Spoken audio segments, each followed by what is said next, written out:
नमस्कार। ये आकाशवाणी पटना है। अब आप अभिषेक दास से प्रादेशिक समाचार सुनिए। प्रधानमंत्री नरेंद्र मोदी ने कहा है कि परीक्षा में पेपर लीक एक बड़ी समस्या है। श्री मोदी आज राज्यसभा में राष्ट्रपति द्रौपदी मुर्मू के अभिभाषण पर धन्यवाद प्रस्ताव पर चर्चा का जवाब दे रहे थे। उन्होंने कहा कि विपक्षी दलों ने चालू सत्र में इस मुद्दे को राजनीति की भेंट चढ़ा दी। उनकी इच्छा थी कि सभी दल इस मुद्दे पर अपनी राय रखते। श्री मोदी ने कहा कि वे देश के युवाओं को आश्वस्त करना चाहते हैं कि सरकार ऐसे कृत्यों में शामिल किसी को भी नहीं छोड़ेगी। उन्होंने कहा कि नीट परीक्षा और नियमितता मामले में जांच एजेंसियां अपना काम कर रही हैं। प्रधानमंत्री ने कांग्रेस समेत सभी विपक्षी दलों पर मणिपुर को लेकर राजनीति करने का आरोप लगाया। उन्होंने कहा कि मणिपुर की स्थिति धीरे धीरे सामान्य हो रही है। श्री मोदी ने कहा कि वर्ष 2024 के चुनाव में देश के लोगों ने लगातार तीसरी बार उन्हें मौका दिया है। उन्होंने कहा कि लोगों का यह विश्वास संकल्प से सिद्धि का विश्वास है।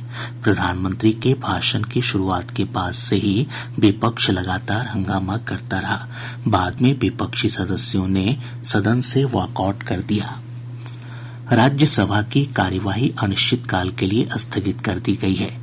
दोनों सदनों की संयुक्त बैठक में राष्ट्रपति द्रौपदी मुर्मू के अभिभाषण पर धन्यवाद प्रस्ताव के बाद सभापति जगदीप धनखड़ ने इसकी घोषणा की। प्रादेशिक समाचार आप आकाशवाणी पटना से सुन रहे हैं। उत्तर बिहार में बाढ़ की समस्या के दीर्घकालिक समाधान के लिए केंद्र सरकार ने उच्च स्तरीय बैठक की है।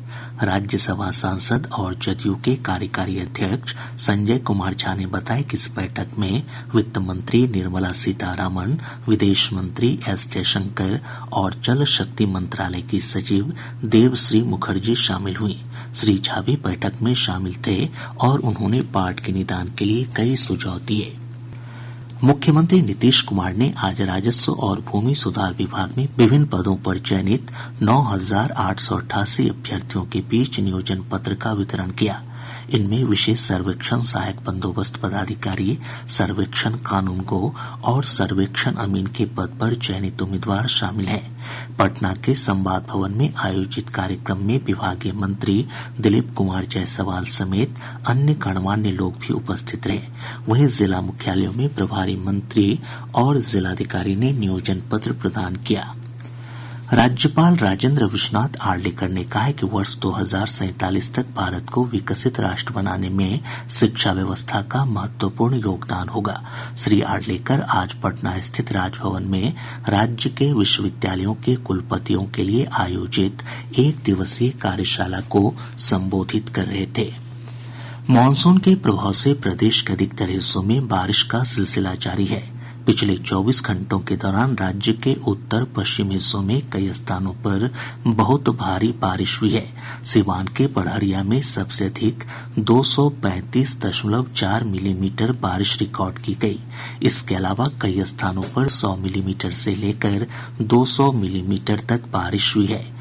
मौसम पूर्वानुमान में कहा गया है कि अगले 24 घंटों के दौरान गया, जहानाबाद, भोजपुर, बक्सर, पटना, नवादा, नालंदा, गोपालगंज, सारण, सिवान और भागलपुर जिले में कई स्थानों पर अत्यंत भारी बारिश हो सकती है। इसे लेकर ऑरेंज अलर्ट जारी किया गया है। वहीं पूर्वी चंपारण, पश्चिमी चंपारण, जमुई, मुंगेर, औरंगाबाद, रोहतास और कैमूर जिले में भारी बारिश की आशंका को लेकर येलो अलर्ट जारी किया गया है। इस दौरान मेघ गर्जन और वज्रपात की भी आशंका है। इसके साथ ही आकाशवाणी पटना से प्रसारित प्रादेशिक समाचार का ये अंक समाप्त हुआ।